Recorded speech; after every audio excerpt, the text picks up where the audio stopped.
Well, didilosan natin ng konti.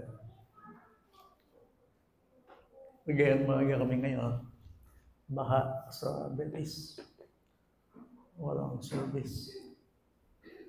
So, kaya maaga ngayon. Nabalitaan ko po si Jim. Nasa hospital. Tama ba ako? Okay, at this moment, nasa hospital siya.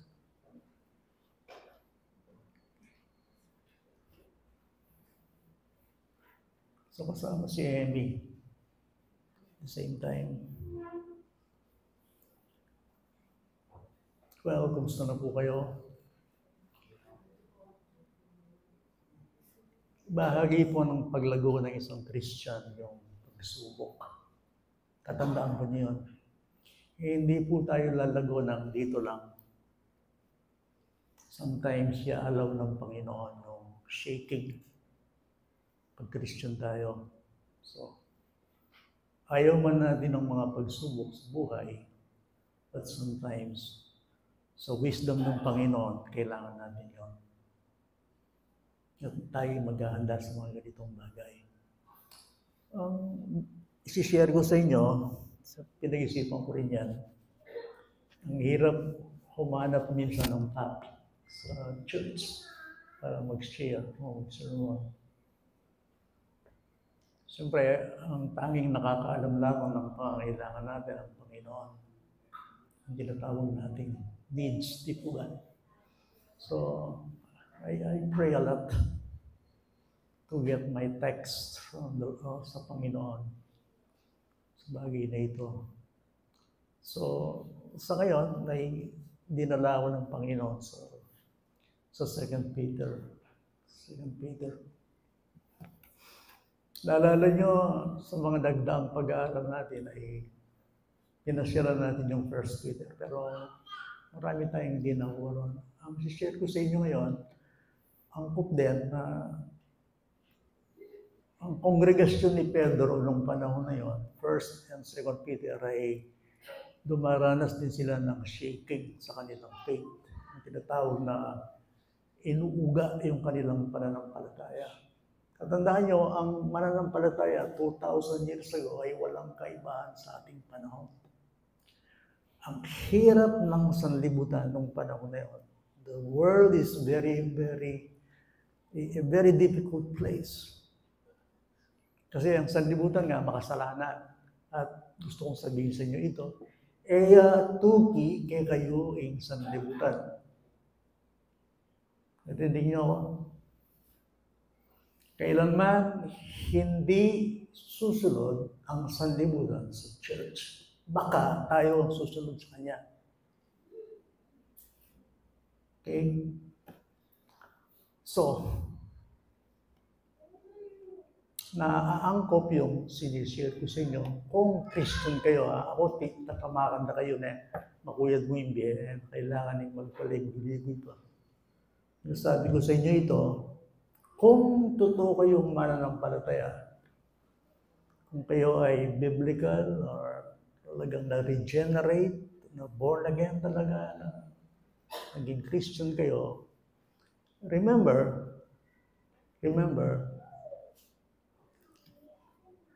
hindi susunod sa atin ang world. Never. Never. Ang nakakatakot ay baka tayo ang matangay ng sanlibutan. Kasi nag-uumpo ngayon, puwersa talaga yan eh. Sabi nga ng Panginoon, huwag niyong iibigin ang sanlibutan. Hanggat ang sanlibutan ay nasa labas ni Kristo, tandaan nito, ay hindi magbabago ang tao. Hanggat ang isang tao ay nasa labas ni Kristo, ay hindi magbabago ang tao. Siya'y tutungo, aagos, sasabay sa tinatawag nating the Word. Si Apostol Pedro sa 1 Peter and 2 Peter, siya yung nagsulat nito. Now, ito yung theme ng aklat na ito. The main theme, ang aklat na ito ay meron siyang buod. Ano yun? Si Pedro, sa kanyang buong makakaya, ay gusto niya talagang patatagin, palakasin ang mga mananampalataya noong panahon yun, to encourage them, to comfort them, to strengthen them in their faith and in their life. Okay? Pag binasa nyo ang unang Pedro, yan ang theme.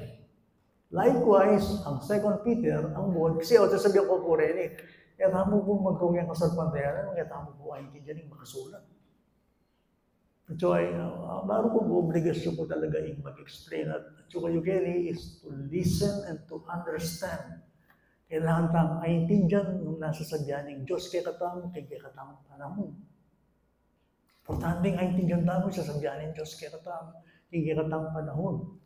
So, bakit po? Kasi po, pasakit ng sanlibutan. At ang sanlibutan ay hindi siya nagbabago. 2,000 years ago, the same the word, na noong panahon na yan, ngayon, ay sinful pa rin ang sanlibutan. Ay ano yung Kristiyano, ay ang malakas, maskate ka. Ano yung maskate? Mauuga siya. Hindi kaya, tsaka yung hospital ni Jim. Kapag sumugin.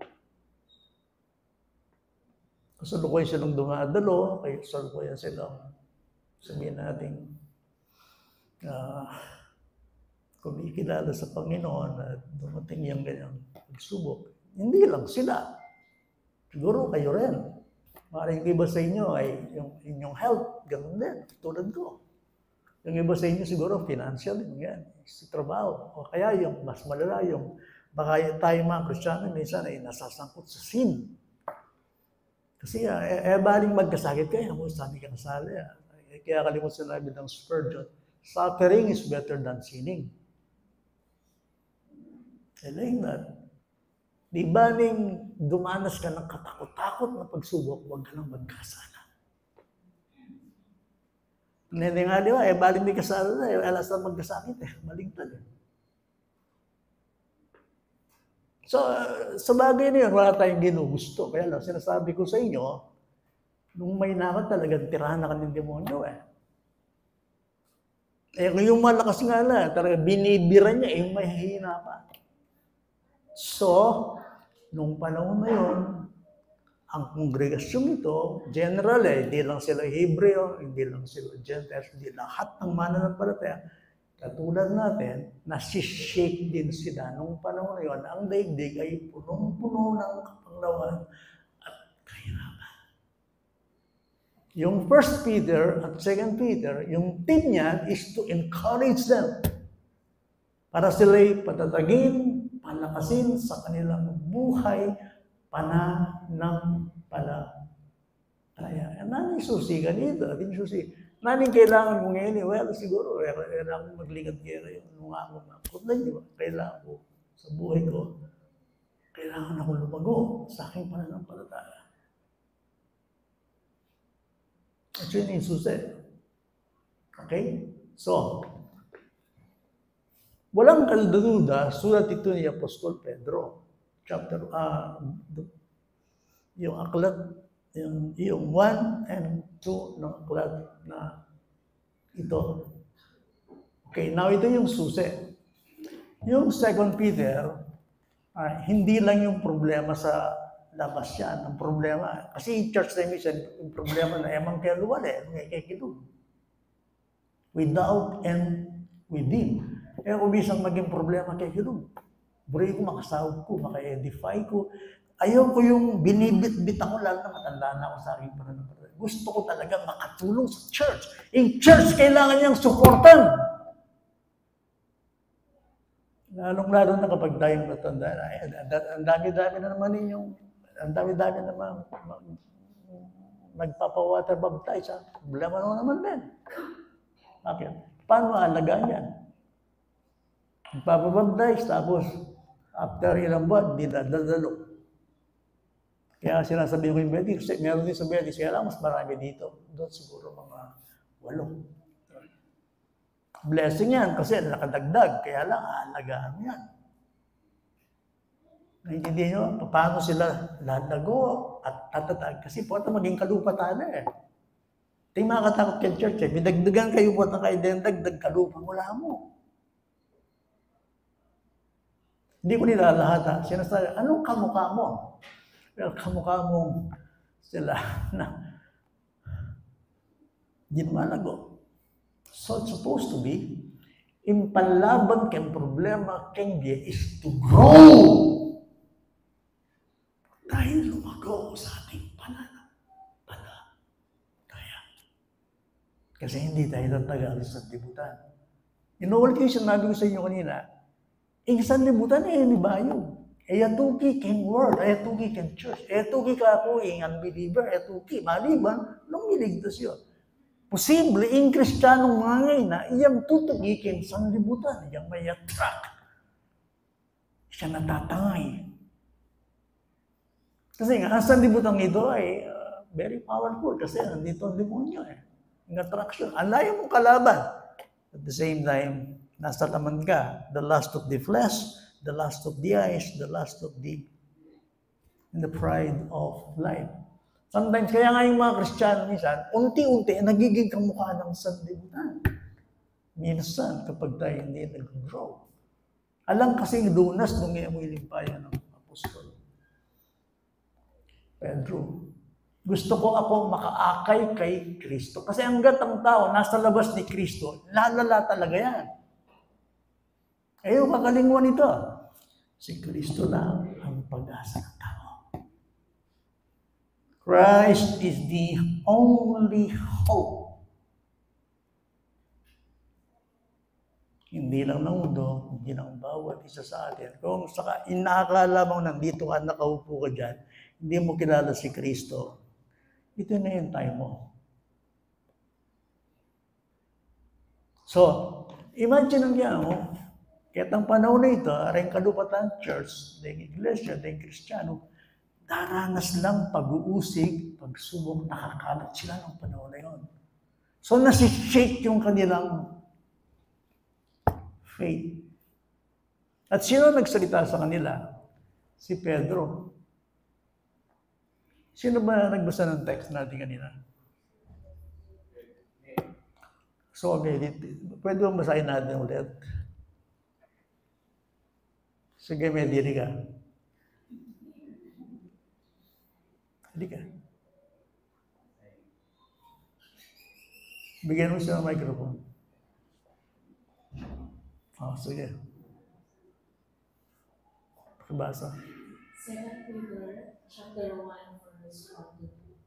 Si Simon Pedro, alipin at apostol ni Yesu Cristo, sa mga tumanggap ng mahalagang pananampalataya, nagaya ng sa amin, sa pamamagitan ng katuwiran ng ating Diyos at tagapagligtas ni Yesu Cristo. Sumagana nawa sa inyo ang biyaya at kapayapaan sa pagkakilala sa Diyos at kay Jesus na Panginoon natin.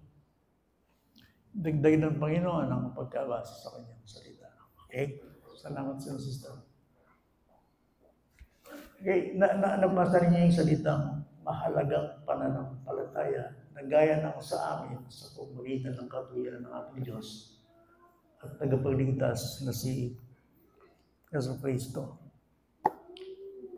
Nung pinag-aaralan ko yan, iniisip ko yung aking title supposed to be is Precious Faith. Precious Faith.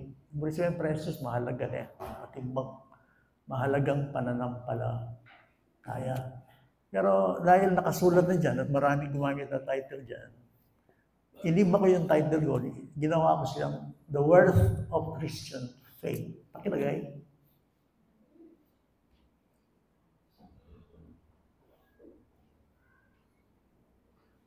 Okay. The worth of Christian faith. Ano sa'yo, may kanlaw? Naliwagya mo ba ang kanita? Sabi ko, na ginamit ito, sinabi na in Bible, ginamit ko yung sarili ko. The worth, ibig sabihin, ang kahalagahan ng Kristiyanong pananampalataya, or if you like, ang kayamanan ng Kristiyanong pananampalataya, or precious faith. Okay? Kayamanan, kahalagahan ng pananampalataya ng isang Kristiyano.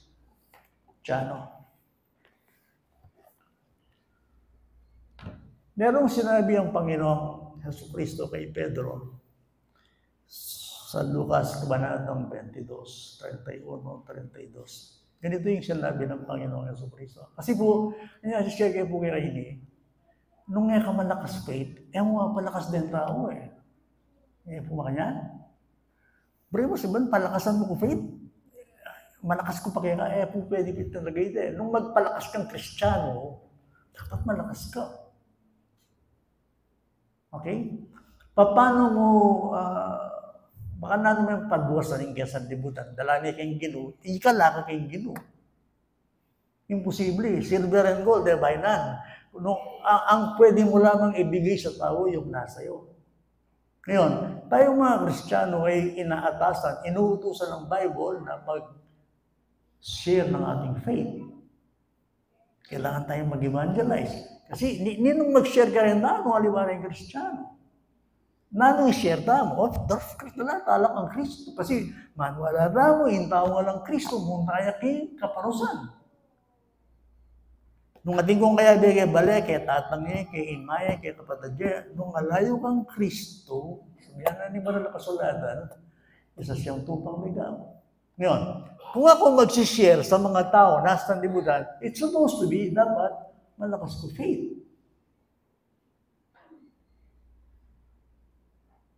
Kasi tuturuan ko ang isang tao na wala sa akin. Kung sishare ko ang isang tao na sa akin. Kaya nga, may sinabi ang Panginoon kay Pedro, Lucas 22 yata yan, 31-32. Ito yung sinabi, Simon, Simon, hiningi ni Satanas na ligligin kayo na parang trigo. Subalit, sabi ni Kristo, ipinanalangin kita na, ang sabi niya, na hindi mawala ang iyong pananampalataya. At pagkatapos nito, babalikan mo ang iyong mga kapatid para saan? Upang sila palakasin mo. Atin din anitang sinabi ng Kristo nito. Bakit? Agwa ng Satanas, ikayo, hindi nga lagad na ning ginugad ng panahon nito. Ligligan ako ang Satanas. Apostol sa, imagine, immediate followers mo rin. Ito sabihan ko kayo nandito. Kung ding malakas, ligligan ako sa Satanas na yung pamina. Ligligan parulin eh.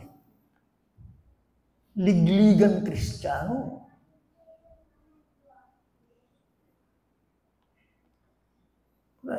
Kursi ba na, maging mananampalataya kang matatag, luk-luk-luk yan, anak gagawan. Ando magiging sinabi ng rap nito, makaya resto ito. Nung intentional, yung gagawan mo kayong ginuwe ka mag-grow. Kailangan yung kasalpatayan intentional. Ang ibig sabihin nun, sasadyahin mo talaga. Gugustuhin mo. Kung gusto mo lumago, gugustuhin mo talaga. Kung gusto mo maging banal, gugustuhin mo. Kung gusto mong tumatag, gugustuhin mo. Intentionally growth. Gusto mo makilala ang Panginoon? Wills it. Intentionally, mo sabihin, gugustuhin ko, gusto ko eh. Although alam natin ang Panginoon, sovereign. Tama yun. Ibig sabihin ng Diyos ang nakapangyayari. Pero ang Diyos, gusto niya, gugustuhin mo rin. Ibig buri na po sabihin ng Diyos, sinabi na, gusto kitang maging manal. Iyang mikibure, apoy ikaw. Ikaw ay abo, intentional. Now, ano sabi ng Panginoon? Ligligan ako sa Satanas. Pero ano nang Ginoo? Tingnan niyo yung central truth. Basa niyo ito na yan. Ulitan niya, bakit tayo, yakalimuan, pwede yung basa niya, 22 yara, 31 to 32. Ano nang Ginoo tayo sa Kristo? Wow. liligligin kayo, pero pig-pray na kayo. Pag-pray ko, ing mawala, ing kekang faith, mag-collapse, ma-street. Ano baga ang pinagpipray at inaasahan ng Panginoong Jesucristo sa buhay natin? Faith. It was Peter's faith he was seeking to guard. Yun ang central truth.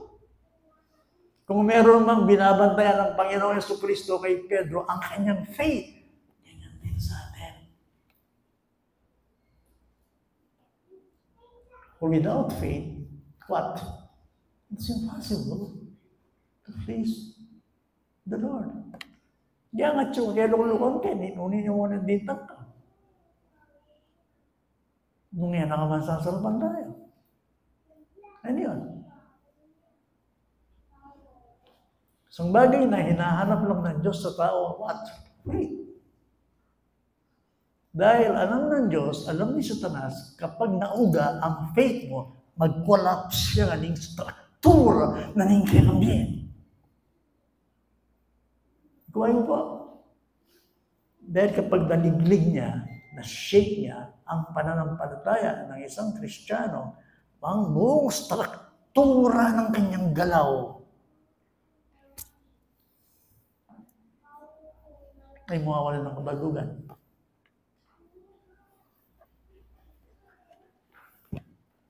So, ito ang dahilan kung bakit sinasabi dito ni Apostol Pedro, at wala akong tubig.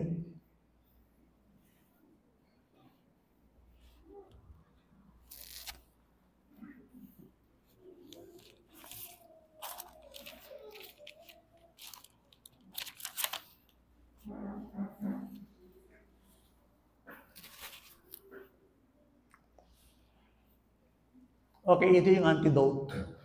Ito yung gamot. At buksan natin yung ating Bible. Sa 2 Peter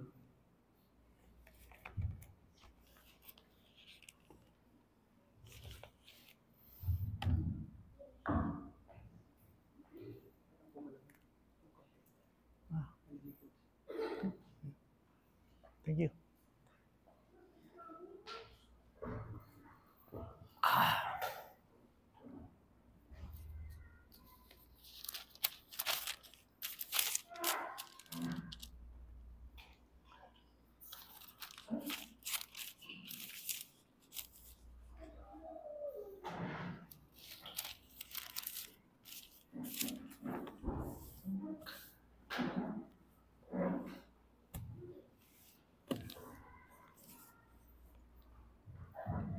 Basahin po natin, please. Kung hindi man sa Bible nyo, dito yata meron dyan, okay? Basahin ko sa inyo.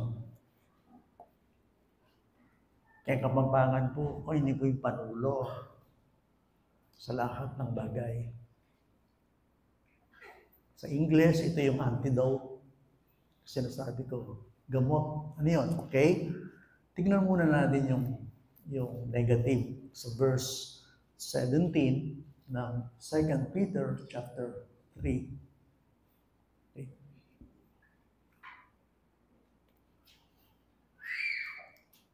Kaya't kayo, mga minamahal, yamang nalalaman ninyo, noon pa ang mga bagay na ito, mag-iingat kayo, baka maligaw kayo sa pamamagitan ng kamalian ng masasama at mahulog kayo mula sa inyong sariling katatagan.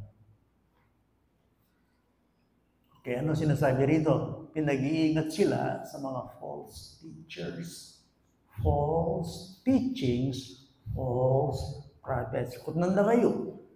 At rin bang maling aral tungkol kay Diyos? Gusto niyo maibig salita kayo na yung aral kay Diyos, pare-pareho mo, at sukupo ka sa Satanas.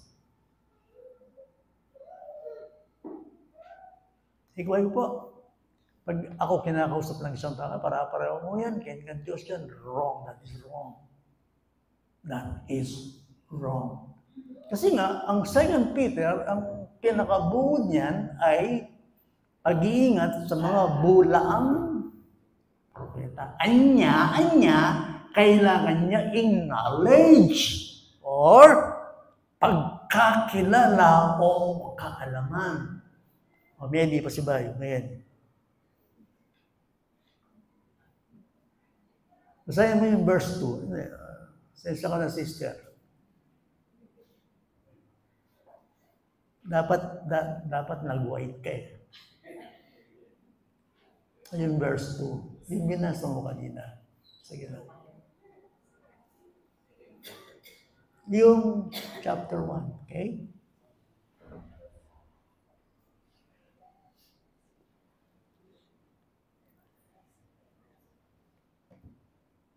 Second Peter chapter 1 verse 2. Okay. Sumagana nawa sa inyo ang biyaya at kapayapaan sa pagkakilala sa Diyos at kay Jesus na Panginoon. Thank you. Anong ibig sabihin dyan? Ora, Christian na rin, eh? Dahil kayo Kristiyano, ano sinasabi dyan? Sumagana nawa sa inyo ang biyaya at kapayapaan. Saan? Sa pagkakilala. Ano yung pagkakilala? My friend, knowledge. Yung Kristiyano, pumasanding sabiyanan ding alam dalo. Okay? Hindi ko sinasabing pagalingan tayo. Pero ang Kristiyano, meron siyang panlasa. Alam niya ang lason. Alam niya ang totoong pagkain. Ang Kristiyano, atin niyang discernment.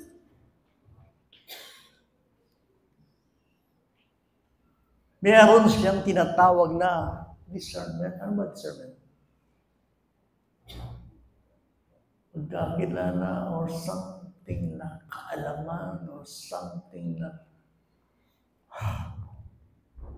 balo na yung kalokohan, balo na yung kay Diyos, balo na yung kasatanas. Ngayon, nung sabihin nyo nga, pare-pareho mo po yan, kasatanas ko, buhay ko kay Diyos. Kaya nga na kayo, sumagana kayo saan? Sa pagkakilala. Ba't ko sinasabi doon? Kaluguran mo makikita ng kapadan, o yan may panulo.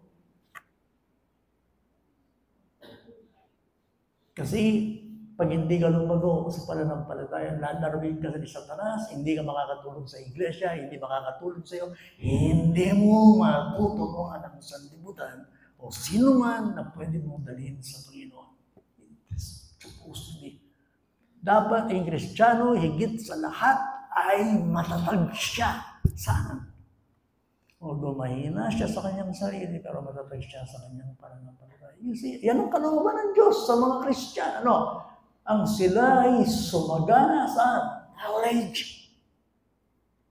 Sa pagkakilala. Ngayon, pag sinabi ng isang tao, pare-pareho mo yan, apong ginumo yan, pare-pareho mo yan, diril yun, pare-pareho na rin. Well, yan ang isang bagay na sinasabi dito ni Apostol Pedro. Kaya pagdating dito, hindi mo binasa natin kanina? Yung 2 Peter. Binasa natin yung 17. Ano yung kasunod nun? Well, ito yung kasunod nun. Hindi ba? Ito yung kasunod. Balit, dumago kayo sa biyaya at sa pagkakilala sa ating Panginoon at tagapagligtas na si Jesucristo. Sumakanya nawa ang kaluwalhatian ngayon hanggang sa araw ng walang hanggan. That is the antidote. Ano yung gamot sa sanlibutan? Ano yung gamot sa kahinaan? Ano yung gamot sa mga bagay na pandaraya ng sa mundo? Ano ang gamot sa problema? Lumago ka. Grow in the grace and in the knowledge. Sila, gino po isalita ng Diyos patungkol kini. Kailangan ng isang mananampalataya sa hirap ng pakikibangas ng libutan ito. Kasi, tandaan nyo, that this world is a very difficult place. Masakit yung lugaring sanlibutan. Bakit? Yun nga, inuulit ko, tatangayin ka nito. Layo kay Kristo at gagawin niya ang lahat upang maging katulad kanya. That's why, sabi ko kayo, may patuloy sa libutan, ikang tuki kaya eh. Ang tiyan yung mangyayari nga ni panahon ito eh. Lalo na yan yung panahon rin matong Christian. Sasawala. Sasawala kayong Bible, sasawala kayong service, sasawala kayong praise, sasawala kayong tini. Kasi yan na mag-grow. Era na sa revival kaya sarili ng Diyos. Era experience yung power na ng Diyos. Yung kaya ng sarili. Yung gagawin na rin ako na Kristiyano yan eh. Imbes na Word of God, puros kwento. Minsan yung kwento, walang kwenta. Kaya ibig sabihin ng kwento na kwento, kwento yun tungkol kay Diyos, kailangan niya knowledge. Kailangan mag-aral tayo sa salita ng Diyos at kailangan namin umuulan sa salita ng Panginoon. Kaya nga sabi niya, lumago kayo, baka nano kung ayawasan ng false prophets. Paano ko maiiwasan ang maling aral? Paano ko maiiwasan ang mga maling aral, ang mga hindi totoo? Grow! Grow in what? Grow in the knowledge of our Lord and Savior Jesus Christ. That's why in Kristiyano, kailangan dapat scholar tangan eh. Mo ayawasan ninyo mag-aral, makiranda. Although, kaya ka nag-check ang pulpito. Pero yung teka panudo para ayawasan daw, namiglipa na rin ang bulang propeta niya. Alin? Eda ka ng bulang propeta. Eda ka maling aral. Ganyan pa naman ito. Hindi ba? Anong gamot? Anong gamot? Lumago kayo sa pagkakilala. Okay. Now, ginamit dito, baliw samantalang nag-aaral ko. Kaya hindi sinabi na kayong grow. Kaya anong kaugnayan nito sa ating topic? The worth of Christian faith. Okay, ito yun. Okay. Pwede bang lumago ang isang tao kung hindi pa siya Kristiyano? Di ba, lalago ka sa pananampalataya. Wala ka bang pananampalataya? Ano yun? Yes. Dito tayo magsisimula. Dito tayo magsisimula. The Christian life begins with faith. Okay, halimbawa, lalago daw ako, lumago daw ako. Yung paglagong yon, may batayan yon. Saan ako lalago? Sa faith. Kaya lang, yung faith dapat nasa akin yun. Pero yun ang sabihan niya eh. Baka nano yung dagol, ing anak, nung ngay pamibait. Kailangan, pag sinabi mong dapat lumaki ang batang yan, dapat isilang muna siya. Hindi ho ba? Now, ganyan din sa pananampalataya. Sabi mo, Pastor, sabi ng Bible, 2 Peter chapter 3, verse 18, but grow in the grace and in the knowledge of our Lord. Bago mangyari yun, magsisimula ka muna sa faith. Kung walang faith, walang growth. That is why the Christian life begins with what? Faith. Kasi yung Kristiyano, kayang atin niyang pasimula. At kailangan balo mo ito. Nani yung pasimula ko? Faith. So basahin natin yung binasa ni Medi.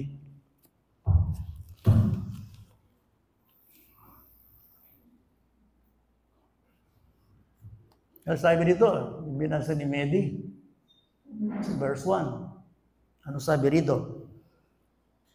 Si Simon Pedro, alipin at apostol ni Jesucristo. Tingnan niyo yung kasunod, please. Kaya masakit pag-aralan niya, duwalang talata. Ano sa kasunod?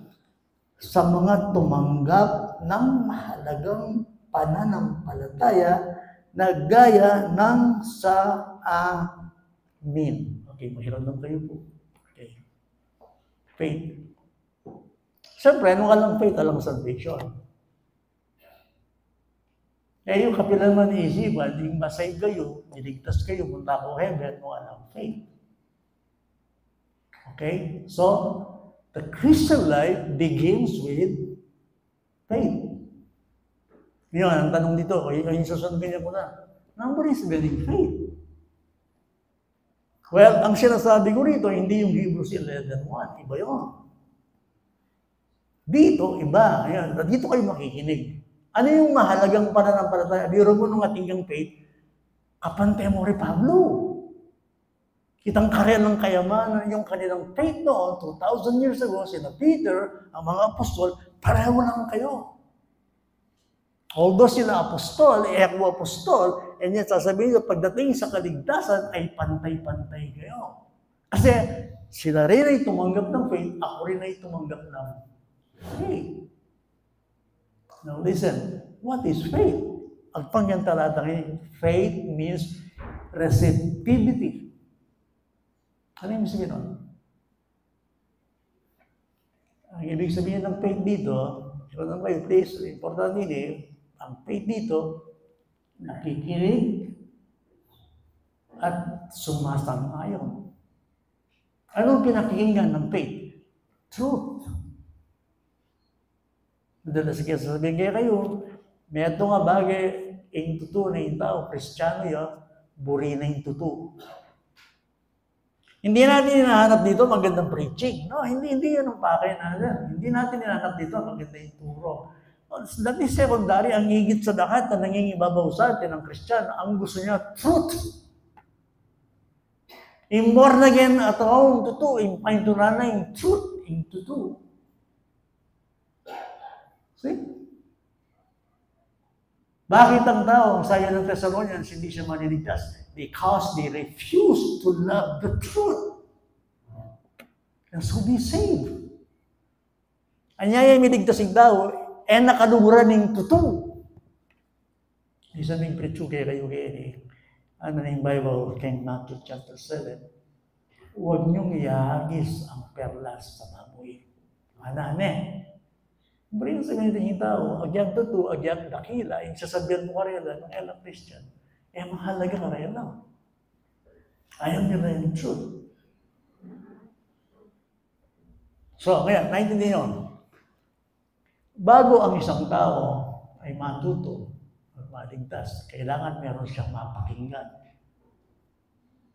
At sa kanyang pakikinig, ito yung faith, sa kanyang pakikinig, hindi lang siya nakikinig, hindi sumasang-ayon siya. Nakikinig siya, then he agrees. Sumasang-ayon siya. Kasi nung wala ito, alam faith. Okay, dalara kayo ngayon kay Romans. Pamoso yung talata yun. Romans chapter 10.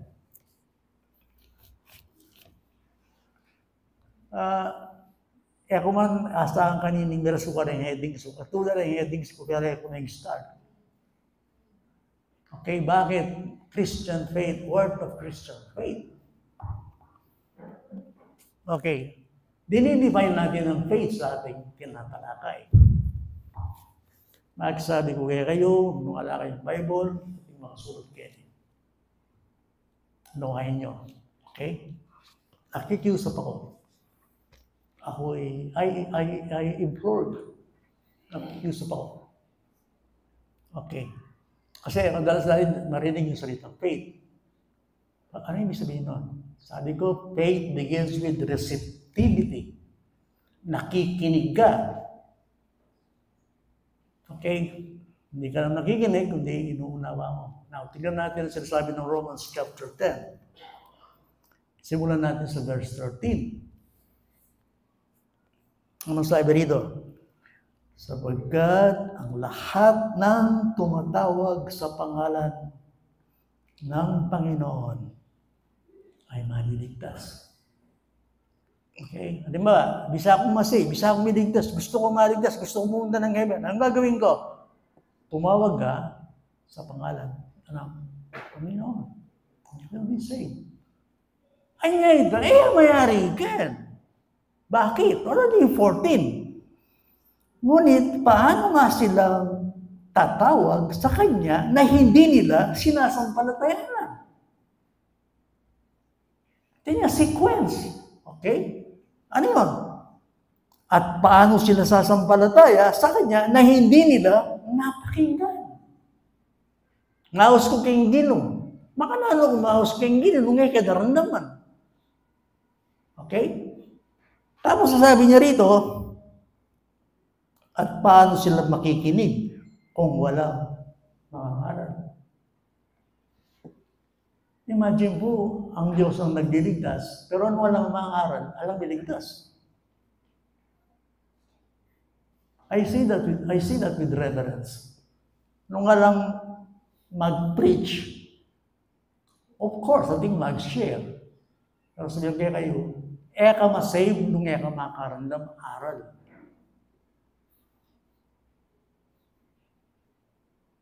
Kasi, tuloy-tuloy, anak yan, ang lahat na tumatawag sa pangalan ng Panginoon, mariligtas. Ngunit paano silang tatawag kung hindi nila sinampalataya? At paano sila sasampalataya kung walang mangaral? At paano sila mangaral kung hindi sila sinugo? Gaya ng sinusulat, anong ganda ng mga paa ng mga nagdadala ng mabuting balita, ng mabubuting bagay. Verse really.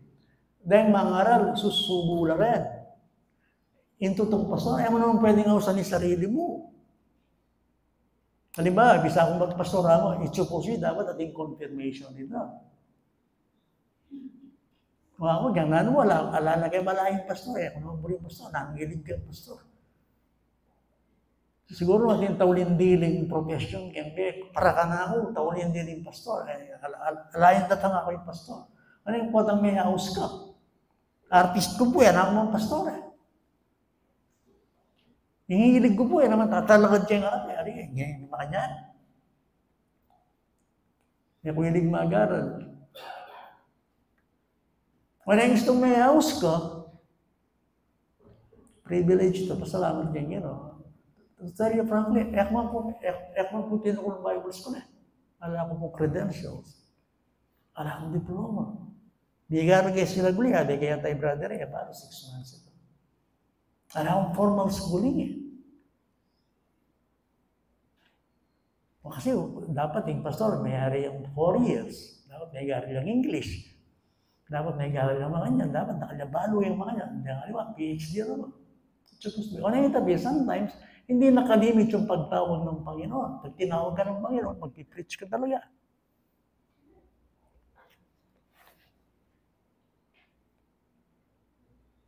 Kaya nga,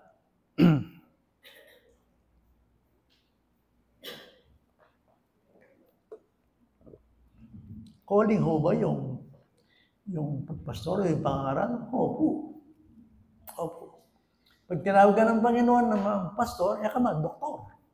Nung doktor ka, lakunin ba ka doktor? Nung mag-pastor ka, nung may house ka. Okay? Ngayon, kung tinawag ka ng Panginoon ng doktor, huwag ka magpapastor. Walo, nagawa rin adwasing kung pastor niya. Siyempre, itong pastor, wala mating kongregasyon. Hindi na yung tinatawag, pastor ka ng pastor. Wala naman siyang tupa. Hindi pwede yun Nagiging realistic lang ako. So, paano siya mag-preach kung hindi siya tinawag? Hanggang.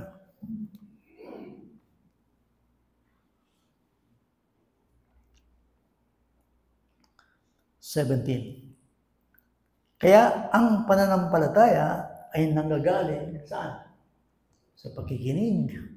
At ang pakikinig ay sa pamamagitan ng salita ni Kristo.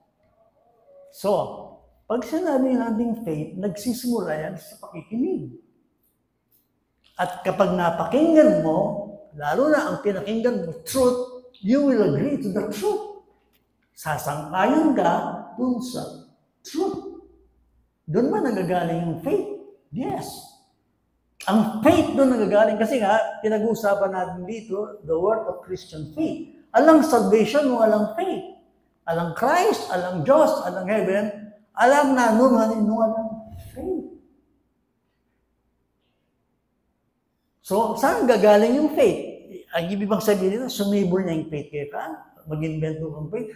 Hindi, yung faith, nanggagaling siya sa pakikinig ng salita ni Kristo. No, faith cometh by hearing. Okay, nandito ka ngayon. Nakikinig ka ba? Nakikinig ka. Inuunawa mo ba? O tumatambay ka lang dyan? May asamutan. Sabi ko, baka makatakas yung demonyo yan. May asamutan yung demonyo eh. Ang naging matera, yung kaladwa mo, nung lugar niya mo. Yung issue yan, di ba naman lang, nung nanukatsuk yung biya mo, yung issue yan, yung kaladwa mo, lugar niya mo ito.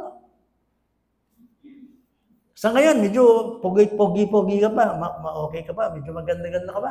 Pero dating tumuha kayo, takay matera, takay sakit mo. O yung kaladwa mo. Akala nyo, ang buhay natin, ito na? Hindi final to. Akala ko nga dati, final, ganito na yan, okay. Hindi nga yan, may kanulo ka. Gusto ng Panginoon, masave ka. Kaya lang ito nga, walang salvation without faith. Pero faith, ang faith, nanggagaling saan? Nanggagaling sa pakikinig. Pakikinig, inuunawa, then you agree.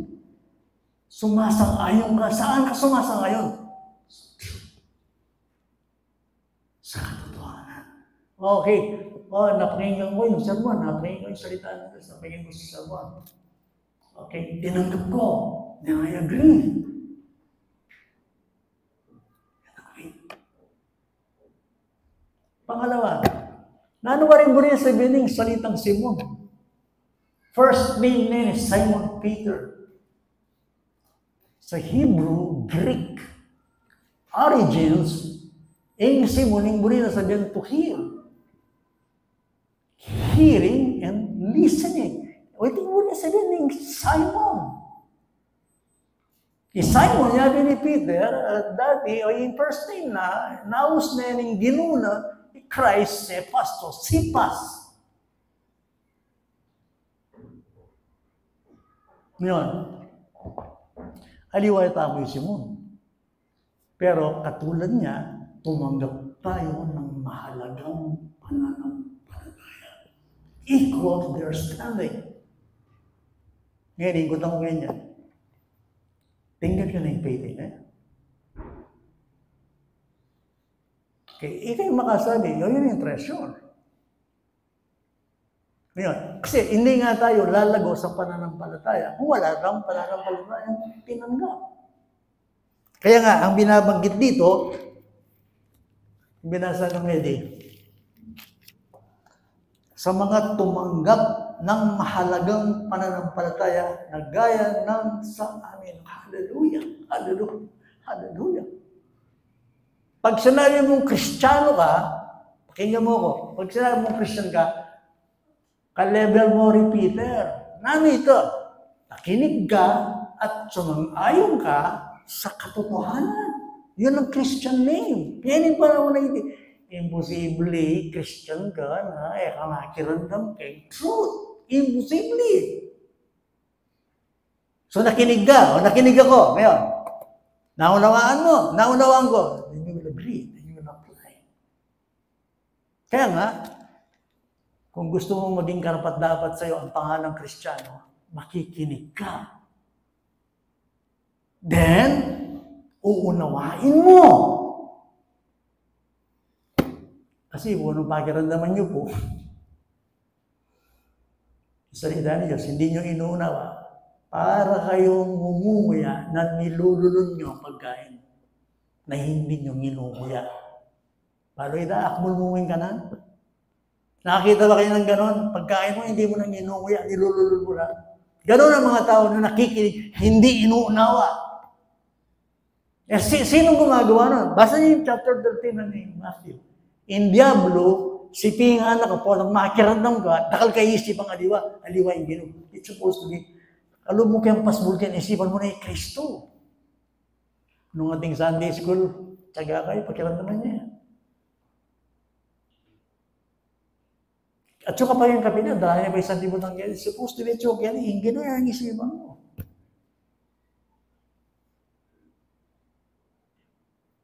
So, yan ang ibig sabihin ito. Pwede ba yun na hindi mo ginumuya yung pagkain, nilululun mo lang? Salita na ng Diyos, buri mo sabihin, pakiramdaman niya ako, hindi mo na ako naman. No, at saka again, please no mo, ka makipag-cellphone pa ako, hindi na rin ka-date mo. Kabastusan na eh. Ang hindi sila ng mind. At nung in church, naman kanya, huwag yan, ano yan, mag-draw yung church, hindi. Alaya sacrifice, hindi siya madugo. Hindi siya naniniklo, wala siyang reverence sa Diyos. Never. Kumano po sa ganun kayo tayo. Yung tao kaya punctual kayo tayo, spiritual. Agyan na nung excuse na. No, kaya sige, ano nga, ting emergency. Iwas na emergency kaya emergency mo yan. But boy, gusto ka tao kaya po yung gino. He's good, he's lying, he's worthy. So pag nakikinig ka, please, muna ano. That's why akit ko, babawaling ko utangan eh. Basta gusto ko ito. Ako, babarang wala kayo mangutang betis po, ang anang kabaldugan yung utang. Pero sa Sunday school, mangutang lang. Sige, mangutang kayo eh. Hindi sabihin lang, gusto nilang maintindihan, gusto nilang mangutang. Pero pag nakikita ko yung tanong doon, sabat ko talaga eh. Kasi dudurot yung bisag ako nangutang eh. Kasi kailangan talaga, kasi ang nagtatanong, siguro gusto niyang maunawaan. Di ba? So, okay lang yung nagtatanong. Kasi gusto mong maunawaan yung salita ng Panginoon. Na pag naiintindihan mo ang salita ng Diyos, doon mo gawin. Then you apply. Mo pwedeng gawa niya mo aintindihan. At hindi mo maintindihan ang anong bagay kung hindi mo inuunawa, binibigyan ng atensyon. At ulitin ko yung sinabi ni Mark, anong bagay na ginagawa natin sa Panginoon, intentional dapat. Sinasadya talaga yan. Ang dapat para hindi ka mali, hindi magising ka umaga. Prepare ka Sabado. Ang priority ng gino. Kaya ka dami, sinishare ko lang ito. So, katulad ni Pedro, sabi nga niya, katulad namin na tumanggap ng mahalagang pananampalataya. Katulad namin. Pwedeng ko tambo. Tinggap nyo na ba yung pananampalataya ngayon? At sa'yo ba kayo? Yan. Okay? Kung nasa inyo yan, anong gagawin dyan? Then dyan magsisimula ang iyong paglago. Ikaw ay lalago. This faith, add to this faith, virtue and knowledge and godliness, love. Yung pundasyon ng Kristiyano ay kayang faith. Yun ang kayang pundasyon. Di kayo naman, kapatid, talakad mo yung balay mo na kakubulpol. Sabi yan, alam mo, yung balay mo, buri masanding yan. Kalo pa na rin yung balay na rin, alam mo kapatid yan, mga mo rin, DJNS, mga sanding na balay rin. Sino ba, relay, mga ganda yung bahay na eh. Kaya sabi ka, itatayo mo ba yan, walang pundasyon? Of course not. Sira ka ba rin, di ba? Yung balay mo, 2-story yan. Sating-sating yan. Ba't ko yung pwede yan? Itatayo mo ba yan na walang pundasyon? Of course not. Ganon din sa pananampalataya. Bago ka magtayo, ang titiyakin mo sa buhay ay yung may pundasyon ka ba? Sa panahon ito ng kahirapan sa mundo, ang sanlibutan ay talagang nag-uumapaw, talagang prevailing ang world, ang daigdig na ito. Anong kailangan ko sa buhay na matiyak? May foundation. Kukomplain ka, yung bulang propeta, bulang guru, tsurin niya ito, walang gawang ko, grow. Ito yung panulo, ito yung antidote. Yun ang sinasabi ni Apostol Pedro, grow in the grace. Kaya yung mga false teachers, may false teachings, maglilipa na yan sa panahon natin yun. Nasa huling panahon tayo. Well, I may be wrong. May tungkuling manwala na makabilang yung doon, tama na taon na yung Ginoo. I may be wrong. Kuyaring mali ko, pero tingnan akong sitwasyon. Baka yun yung panahon tamo, kayo nadatang yung Ginoo. Baka yun, during this time, end time. Laman yung sarili, laman yung orang balay, laman yung ginagawa. Darating daw ang Panginoon sa isang oras na hindi mo inaasahan. Mas surprising word. It's supposed to be English na yun. Kasi lolo, mag-ready ko. Really. Nagising ko mga kasi babasa lagi kang Bible, alay mas sabihin mo, kapildat, sabihan na, mag-ready kayo, mag-ready, that this world is a preparatory world. Sige, magpamilya kayo, mga biyaya kayo, mag-aral kayo, pero yung mga liwaning, relasyon nyo, ganyan.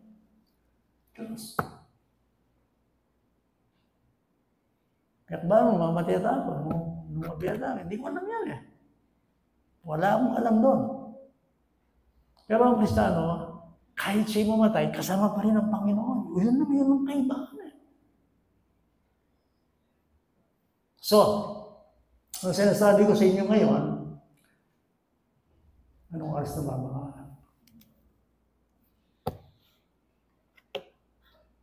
Oras na. Wala pa ako sa first heading ko nag-introduction na ako. Ewan ko ba, no? Hindi tayong nag-sugar rin.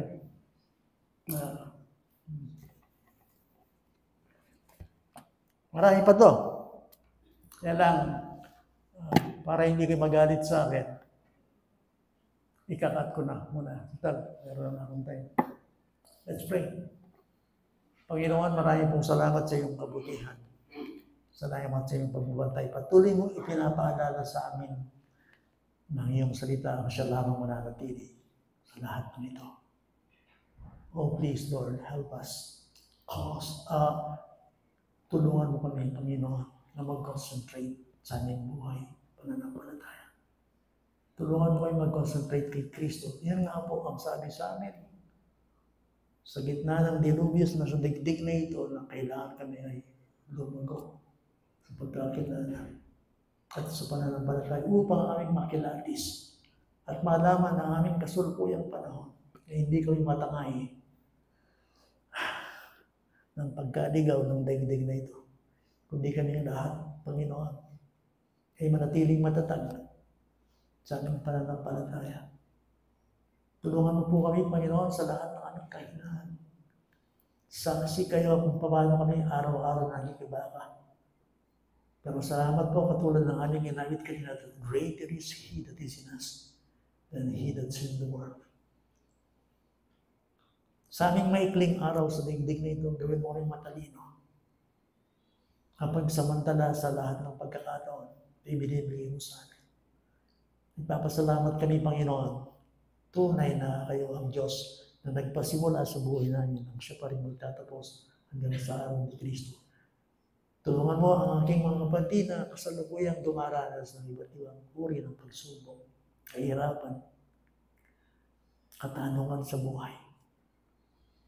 At gisingin mo rin ang mga taong nagiging kampante kahit wala silang tamang relasyon sa inyo.